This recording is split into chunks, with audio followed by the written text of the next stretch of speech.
สวัสดีค่ะต้อนรับเข้าสู่รายการ Deep Intelligence เจาะลึกตกผลึกทุกประเด็นกับกองทุนบัวหลวงนะคะวันนี้เราจะมาหาคำตอบกันในเรื่องของตัว High Yield กันบ้างค่ะเพราะว่าการลงทุนในเรื่องของตัว High Yield Bond ที่สหรัฐนั้นจะเป็นอย่างไรแนวโน้มทิศทางของดอกเบี้ยจะส่งผลอย่างไรบ้างกับการลงทุนในตราสารหนี้นะคะซึ่งวันนี้ค่ะป๋าธนงนะคะจะสัมภาษณ์กับทาง AXA Investment Manager นั่นเองค่ะติดตามได้ช่วงหน้าค่ะ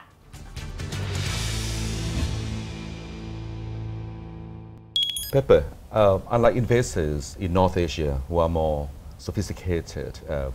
investors in this part of the world are not quite familiar with the high yield market. Can you explain to us what's the main characteristics of the high yield market? Sure. I think one of the most important things to understand is how much the high yield market has evolved and grown over the last 5 or 10 years. It's now about a $1.5 trillion market, and in that growth, we have many large companies that are leaders in their industries with very defensible business models and good margins that truly choose to be high yield companies. Mm-hmm. And so the overall quality of the high yield issuer today, I think, is significantly better than it was years ago. Mm-hmm. It has is that because of improvements in the economy? I think the growth of the economy, I'm sure, has been a factor.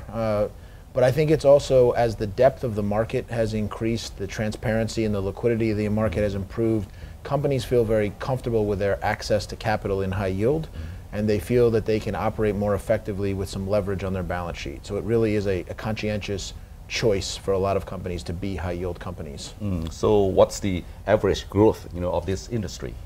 in your opinion? So in the last 5 years, the growth has really picked up. We've seen the market grow by close to $500 billion in the last 5 years. I think that the main drivers of that, with the Dodd-Frank legislation and the fact that a lot of the banking activity has kind of stepped back, you've had investors move forward to be the lenders to America's corporations. And so the high yield market has become the lender for many of these companies.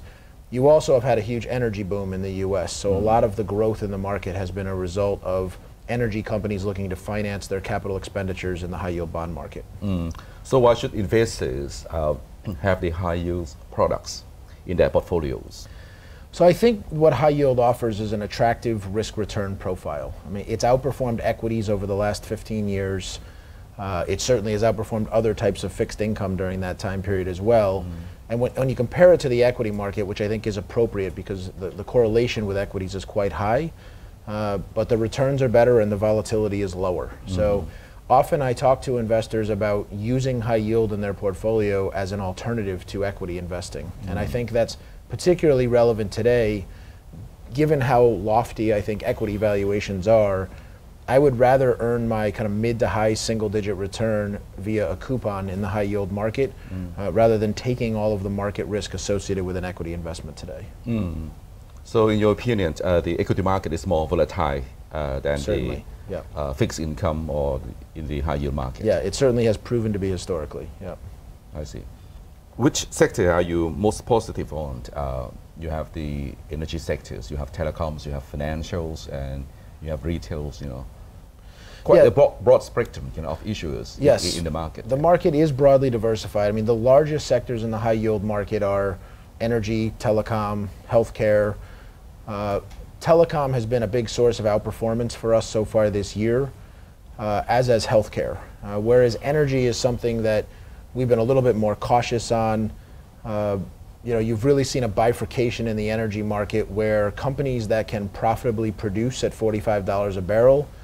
are being given credit for that in the market, and companies that need $55 or $60 a barrel or higher are really being punished by the market. So we've been significantly underweight those higher cost production regions in the US, which has also been a benefit for performance. On the financial side, you don't have a lot of traditional banks in the high yield market, but you do have specialty finance companies. Aircraft leasing is becoming a larger component of the high yield market. So what's the average return that we should expect from the high yield market? So at the beginning of this year, I was giving clients an expectation of 5 to 7% for the return. Through the end of August, we're up about 6%. So we're tracking to be a little bit higher than those expectations. The market has had a pretty strong positive technical so far this year. I do feel that the average yield in the market is about 5.6% today. I think the market is pretty fully valued at that level. The high yield market has really resisted ever dropping below 5%, and I think that level is likely to hold in this market as well. So going forward, it's going to stabilize this level. I think the next several months are going to be very interesting. We have the debt ceiling debate, coming up in the U.S. You have, ongoing budget issues, healthcare and tax reform issues, as well as, the expectation for the Fed to start talking about shrinking its balance sheet. So these are lots of potential catalysts in a market that I think is pretty fully priced. If we do get some volatility between now and the end of the year, and we can reset yield levels back to 6% or higher. Your office of AXA Investment Managers is in New York. Tell us a little bit about your operation there. Sure. And the size of portfolio that you are managing. Sure. So we're actually based in Greenwich, Connecticut, which is just north of New York City. I think very well known as a strong asset management area in the U.S. Our office in total is managing a little more than 70 billion US dollars. In high yield, it's about 24 billion. We've got about 40 billion dollars worth of investment grade corporate credit that's being managed there as well, and then a leveraged loan business as well. So the assets have grown significantly. I've been at AXA for about 15 years now. When I started, we were managing about 180 million. So the growth has been significant. So you're part of the growth story there. I'd like to think so, yes. Okay. What's the challenge of managing investment grade securities and non-investment grade? Yeah, so I think on the high yield side, the credit risk is the primary challenge, and that credit risk can manifest itself into default risk in high yield, which is much more unlikely on the investment grade side. What I really like about it is that if you are able to manage effectively, you can really differentiate yourself as a high yield manager, which means meaningful outperformance not only versus your benchmark, but also versus your peer group. I think I like to think about high yield investing as playing some offense, whereas on the investment grade side, it's more about playing defense. Consistent incremental outperformance. You're not trying to be a hero. You're not trying to hit a home run. It's about generating that kind of consistent alpha generation throughout a cycle. So do you have many times that you go to bed, with sleepless nights? I think we've had some interesting times in the high yield market. The end of 2015 was a particularly difficult time as energy prices were really selling off hard, and it created kind of a contagion in the high yield market where investors were pulling money out of the market because they were scared about energy. Well, that meant portfolio managers were selling everything to meet redemptions. So you saw pressure not only on the valuations of energy-related companies, but really across the high-yield market more broadly. So that was certainly a challenging time as an investor. In 2016, you saw almost the opposite effect. As energy prices rallied, most managers went into the year underweight energy. So as they scrambled to try to catch up with the benchmark, there was tremendous demand for energy-related companies, and we produced a very strong, 17% return in 2016. I view 2017 as being more of a normal year. The expectations at the beginning of the year were for 2 to 2.5% GDP growth, a low interest rate environment with the Fed gradually increasing rates. So far, what's the percentage of the default risk in the high yield market? So at the beginning of the year, I was forecasting a default rate of 2 to 3%. We're certainly trending towards the lower end of that range. Is that manageable? That's manageable for sure. I mean, that's below the historical average. And I think you're certainly being compensated for that level of defaults in the excess spreads that we're receiving in the market. So I think our investment process is. So that's why your portfolio will have to be quite sizable in order to absorb a 2 or 3%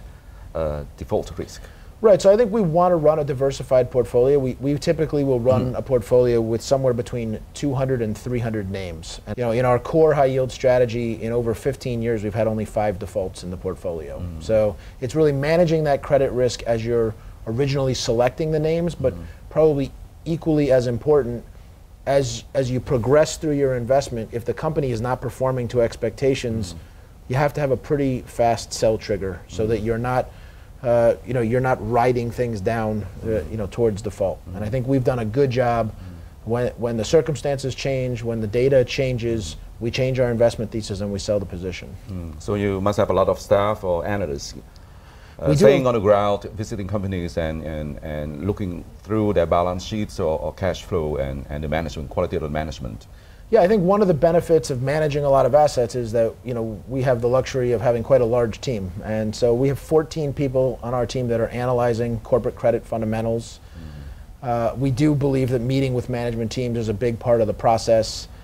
And I think our analysts know their industries very well, but they also understand the products that we're managing and the risk profile that we're looking for. It's not enough to just be able to have analysts to be able to do the fundamental research. It's also important to be able to trade high yield effectively.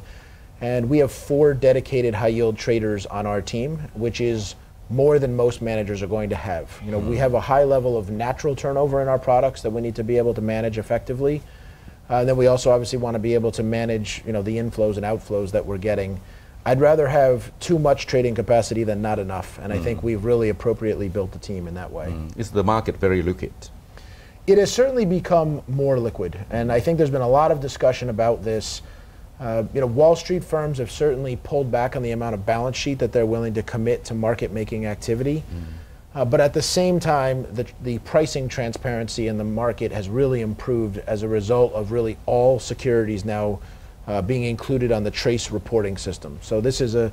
system where 15 minutes after a trade is completed, it is publicly reported. And I think when the market and participants in the market have confidence about price transparency, it helps to really grease the wheels of liquidity. And that is something that I have seen improve dramatically over my career in the high yield market. From quantitative easing, the Fed, US Fed, is now moving into quantitative tightening. That means that interest rate might have to be pushed up a bit higher from now. And also the Fed has tabled out its schedule, to reduce its balance sheets. How's the Fed's operation, might affect the high yield market? Yeah, so I think in the near term, I'm not expecting there to be a dramatic impact. I think the Fed has done a pretty good job of telegraphing its intentions to the market, and I believe that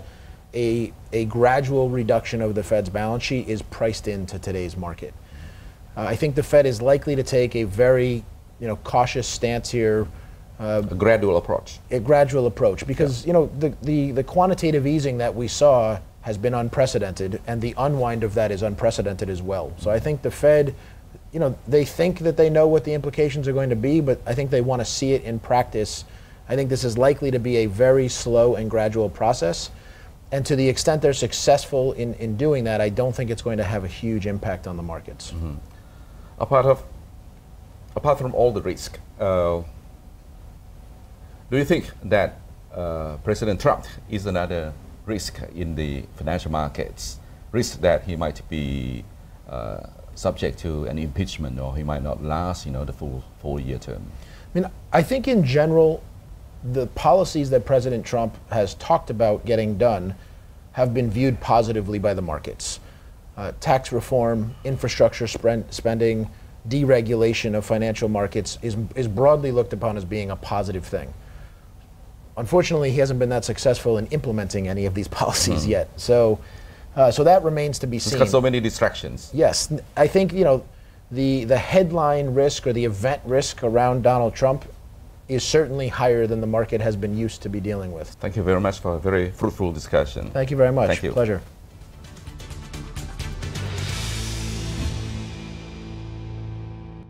กลับเข้าสู่ช่วงสุดท้ายนะคะของรายการ Deep Intelligence เจาะลึกตกผลึกทุกประเด็นกับกองทุนบัวหลวงกันต่อค่ะสำหรับวันนี้นะคะเราจะมาหาคำตอบกันค่ะว่าในช่วงสุดท้ายสิ้นปีแบบนี้นะคะการดำเนินนโยบายของทางเฟดจะเป็นอย่างไรต่อไปค่ะกับทางพี่พียงวณิชนะคะ Deputy Managing Director Head of Research and Portfolio Solutions จากทางกองทุนบัวหลวงค่ะสวัสดีค่ะสวัสดีครับขอบคุณพี่มากๆเลยนะคะตอนนี้คงต้องพูดกันถึงเรื่องของการแนวทางดำเนินนโยบายของทางเฟดกันหน่อยแล้วค่ะพี่มองยังไงบ้างคะคือตอนนี้ทั้งทีมเรานะครับแล้วก็คุยกับทางฟันแมเนเจอร์เนี่ยเราก็มองว่าเศรษฐกิจสหรัฐนะครับก็ดีขึ้นมาเรื่อยๆนะครับเพราะฉะนั้นเนี่ยการปรับอัตราดอกเบี้ยเนี่ยทุกคนก็มองว่ามันก็มีแนวโน้มโอกาสสูงที่จะปรับ1ครั้งนะครับในสิ้นปีนี้แล้วก็อาจจะอีกสัก2-3 ครั้งในปีหน้านะอันนี้ก็ต้องขึ้นอยู่กับสภาพเศรษฐกิจนะที่เกิดขึ้นนะครับแต่ขณะเดียวกันคีย์แฟกเตอร์อีกอันหนึ่งก็คือว่าใครจะมาแทนเยเลนนะครับอันนี้ก็จะเป็นอีกปัจจัยหนึ่งแล้วล่ะที่ทุกคนต้องมาดูแล้วว่าเฮ้ยถ้าเยเลนไม่มาแล้วคนที่เข้ามาเนี่ยเขามี มุมมองเศรษฐกิจนี่มีการจัดสรรนโยบายอย่างไรซึ่งอันนี้ก็ต้องตามดูนะคิดว่าน่าจะเป็นเดือนหน้านะครับที่คุณโดนัลด์ทรัมป์นะครับที่จะว่าตกลงใครจะเป็นยังไงอันนี้ก็เป็นอะไรที่เราต้องติดตามใกล้ชิดนะครับแต่โดยภาพรวมเนี่ยเศรษฐกิจอเมริกาก็ดีขึ้นมาเรื่อยๆนะครับปัจจัยตรงนี้เนี่ยคาดว่ามันจะส่งผลต่อภาพการลงทุนในตราสารหนี้อย่างไรบ้างคะพี่บีคือเรามองว่านะถ้าเฟดนะครับปรับค่อยๆเป็นค่อยๆไปนะครับและในแง่ของเทปเปอร์ลิงต่างๆนะที่เป็นค่อยๆเป็นค่อยๆไปเนี่ยอันนี้เราคิดว่าไม่น่าจะกระทบเยอะเพราะว่าอันนี้ทุกคนรู้แล้วตลาดรับรู้กันหมดแล้วนะครับว่าเฟดจะค่อยๆเทปลิงนะจะค่อยๆลดบาลานซ์ชีทนะจะปรับขึ้นมานิดนึงนะจากเขาเรียกว่าเศรษฐกิจที่ดีขึ้นนะครับแล้วก็ในแง่ของทั้ง ECB ในญี่ปุ่นนะครับการปรับตัวอย่างไรเนี่ยอันนี้ก็เป็นที่รู้ในตลาดอยู่แล้วนะครับเพราะฉะนั้นผลกระทบต่างๆเนี่ยก็ไม่น่ามีเยอะนะครับเพราะอะไรต่างๆที่ตลาดมองแล้วมันน่าจะประมาณนี้เนี่ยนะครับไม่มีอะไรที่เซอร์ไพรส์เนี่ยนะครับก็เป็นอะไรที่ตลาดก็ยังโอเคนะครับแต่จริงๆอย่างที่บอกว่าถ้าด้วยสมการอย่างนี้เนี่ยมันก็ยังโอเคนะครับแต่เพียงแต่ถ้าเรามองไปเนี่ยใครจะมาเป็นเฟดมานะครับในแง่ tax reform ต่างๆที่จะออกมาจะ implement ไหมอะไรต่างๆนี่อันนี้ก็เป็นปัจจัยที่ตอนนี้ทุกคนยังไม่รู้แล้วมันเกิดอะไรขึ้นก็ต้องมอนิเตอร์อย่างใกล้ชิดนะครับว่ามันจะมีผลกระทบอย่างไรแล้วถ้าแบบนี้เราเห็นถึงความเสี่ยงต่างๆในการลงทุนไม่ว่าจะเป็นของทั้งในสหรัฐเองรวมไปถึงอาจจะกระทบต่อภาพของทั่วโลกด้วยนะคะถ้าเกิดเราเจาะลึกถึงตัวการลงทุนในตัว high yield bond ของทางสหรัฐล่ะคะพี่พีมองยังไงบ้างคะครับคือกองทุนนี้นะครับ high yield bond เนี่ยนะครับเราก็ไปลงทุนแมนเดอร์เอ็กซ่านะครับก็คือเขาไปลงทุนใน high yield bond นะครับซึ่งเป็นตราสารหนี้ที่เขาเรียกว่าต่ำกว่า investment grade นะครับในอเมริกาแล้วก็ที่เราเลือกอเมริกาเนี่ยเพราะเรามองว่ามันมีแค่แล้วนะ ecosystem นะครับในแง่ของการซื้อขายนะครับตราสารหนี้ประเภทนี้นะครับซึ่งค่อนข้างที่จะครบถ้วนสมบูรณ์นะครับเป็นตลาดที่มีมานานแล้วนะครับเพราะฉะนั้นเราก็มองว่าน่าจะเป็นอีกตราสารหนึ่งที่จะช่วยเพิ่มนะการลงทุนนะผลตอบแทนการลงทุนให้กับลูกค้านะครับแต่ขณะเดียวกันต้องเข้าใจนะครับว่าจริงๆแล้วมันไปลงพวกนะ non investment grade นะฮะเรียกว่าจังบอนนะครับแต่เราก็มองว่ามันก็น่าจะเป็นอะไรที่ add value ให้กับนักลงทุนนะครับคือแล้วนะถ้าเราสามารถมีส่วนหนึ่งที่จะไป capture นะreturn ที่มากขึ้นนะครับเพราะอย่างที่เราทราบตอนนี้เนี่ยincome หรือดอกเบี้ยเนี่ยค่อนข้างต่ำมากเลยเราก็ search for yield นะครับเพราะฉะนั้นเราก็มองว่าตราสารนี้น่าจะเหมาะสมนะครับเพราะว่าเราไปพูดคุยกับผู้จัดการกองทุนเนี่ยเขาค่อนข้างที่จะเป็น selective นะครับเขาไปเลือกเลยนะครับว่าและอย่างหนึ่งตลาดในอเมริกานะครับถ้าบริษัทอาจจะไม่ได้ไปถึงแบงก์เขาก็อาจจะมาออกตราสารนะครับพวกนี้นะครับก็อาจจะให้ผลตอบแทนที่สูงนะครับแต่ขณะเดียวกันมันก็จะมีประเด็นในแง่ของผิดนัดชำระนะครับซึ่งปีที่ผ่านมาเนี่ยอัตราการผิดนัดชำระนี่ค่อนข้างน้อยนะครับก็อย่างที่ทราบว่าเศรษฐกิจมันดีขึ้นนะครับมันก็เลยทำให้ผลตอบแทนของพวกตลาด high yield bond เนี่ยนะมันก็ดีนะครับ default risk อาจจะน้อยนะครับเราคุยกับเขาเนี่ยเอาแล้วในช่วงอื่นๆล่ะเขาก็มองว่า record ของเขานี่ค่อนข้างดีในการที่จะไปเลือกตราสารที่โอกาสที่จะผิดนัดชำระเนี่ยค่อนข้างน้อยนะครับดูจากอดีตนะครับแล้วอีกประเด็นหนึ่งที่ค่อนข้างสำคัญก็คือเขามีการกระจายความเสี่ยงนะครับตราสารแต่ละที่เขาลงในแต่ละสารเนี่ยประมาณ 1-2% นะครับนิดเดียวเองนะครับเพื่อ200 กว่าตัวที่เขาไปลงทุนนะครับเพราะฉะนั้นเนี่ยถ้าเรามองว่าตราสารที่เป็น non investment grade นะครับแล้วก็ให้ผลตอบแทนที่สูงนะครับเราดูเทียบกับความเสี่ยงแล้วยังน่าจะได้ประโยชน์ในการลงทุนอันนี้ก็เป็นอีกทางเลือกหนึ่งนะครับในการที่จะเพิ่มผลตอบแทนในการลงทุนให้กับนักลงทุนนะครับแต่ชอบคำนี้นะคะเทียบความเสี่ยงกับอัตราผลตอบแทนที่จะได้รับแล้วเนี่ยเราเห็นถึงโอกาสทางการลงทุนที่ค่อนข้างชัดเจนแต่ทั้งนี้เนี่ยต้องบอกกันว่าตัวผู้จัดการกองทุนเขามีความรู้ในการไปเลือกการลงทุนถูกไหมคะแล้วอย่างนี้ในแง่ของตัวนักลงทุนเองนะคะถ้าเกิดจะเข้ามาลงทุนในตัวกองทุน high yield แบบนี้เนี่ยให้คำแนะนำยังไงได้บ้างคะพี่พีคืออย่างกองนี้เนี่ยนะก็สำหรับ institution นะครับและ high net worth ก็คือเราจะ make sure ว่าก็ต้องเข้าใจนิดนึงนะครับว่ามันมีลักษณะการลงทุนที่แตกต่างไปนะครับแต่เราก็มองว่าด้วยสภาวะที่ low yield อย่างเงี้ยนะครับอาจจะเป็นอีกส่วนหนึ่งที่จะเพิ่ม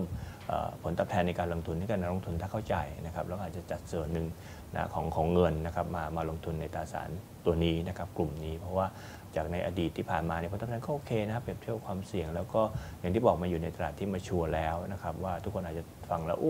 นะฮะต่ำกว่า investment grade หรือจังบอนนะครับใน